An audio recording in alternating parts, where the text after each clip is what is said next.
Supreme court में मखसूस नशिस्तों से मुतल्लिक़ केस की समाअत हुई है। चीफ जस्टिस पाकिस्तान काजी फ़याज़ ईसा की सरबराही में 13 जजेस पर मुश्तमिल ये फुल कोर्ट थी, जिसने सुन्नी इत्तेहाद कौंसिल की अपीलों पर समाअत की है। और आज की जो समाअत है उसमें सुन्नी इत्तेहाद कौंसिल के वकील फैसल सिद्दीकी ने दलाइल दिए हैं, ताहम उनके दलाइल अभी मुकम्मल नहीं हुए। वो कल भी अपने दलाइल जारी रखेंगे। आज के दलाइल में फैसल सिद्दीकी का ये कहना था कि इलेक्शन कमीशन ने मखसूस नशिस्तें ना देने का जो फैसला किया है वो गैर कानूनी है, क्योंकि किसी भी कानून में या इलेक्शन एक्ट में ये नहीं लिखा हुआ कि अगर कोई एक सियासी जमात दूसरी सियासी जमात के जो उम्मीदवार हैं वो आज़ाद हैसियत में दूसरी जमात में शमूलियत अख्तियार करते हैं तो उनको मखसूस नशिस्तें नहीं दी जाएगी। फैसल सिद्दीकी का यह कहना था कि इलेक्शन कमीशन ने जो हुक्म जारी किया है उसमें हक़ाइक़ को भी दुरुस्त अंदाज में उसका जायज़ा नहीं लिया गया। जबकि जस्टिस मुनीब अख्तर का भी ये कहना था कि इलेक्शन कमीशन का जो हुक्म है वो मंतक के बग़ैर नज़र आता है, क्योंकि इलेक्शन कमीशन एक तरफ सुन्नी इत्तेहाद कौंसिल को पार्लिमानी पार्टी तस्लीम कर रहा है, ताहम दूसरी तरफ उसको मखसूस नशिस्तें इस बुनियाद पर नहीं दे रहा कि उसने इलेक्शन में हिस्सा नहीं लिया।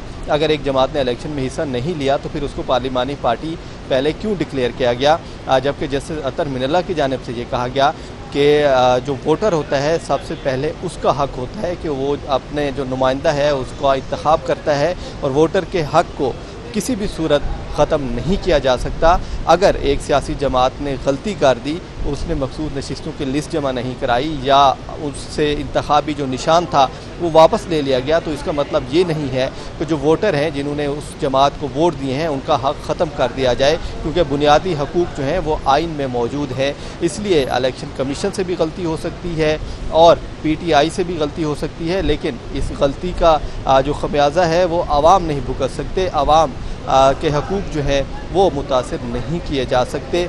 जबकि जैसे जमाल खान मंदखेल ने ये कहा कि सुप्रीम कोर्ट की जानिब से बल्ले का इंतखाबी निशान वापस लेने का जो फैसला दिया गया था उसको गलत रंग में पेश किया गया, और ये कहा गया कि PTI जो है वो इलेक्शन में हिस्सा नहीं ले सकती। हालांकि बल्ले के इंतखाबी निशान के बगैर PTI जो है वो इंतखाबात में हिस्सा ले सकती थी, और PTI के जो आज़ाद उम्मीदवार थे वो PTI में ही शमूलियत अख्तियार कर सकते थे। उसके लिए ये ज़रूरी नहीं था कि वो सुन्नी इत्तेहाद कौंसिल या किसी और जमात में शामिल होते। तो सुप्रीम कोर्ट के फैसले को गलत लिया गया और PTI के जो उम्मीदवार थे उनको कहा गया कि आप दूसरी जमात में जाएं, फिर आपको मखसूस नशिस्तें मिलेंगी।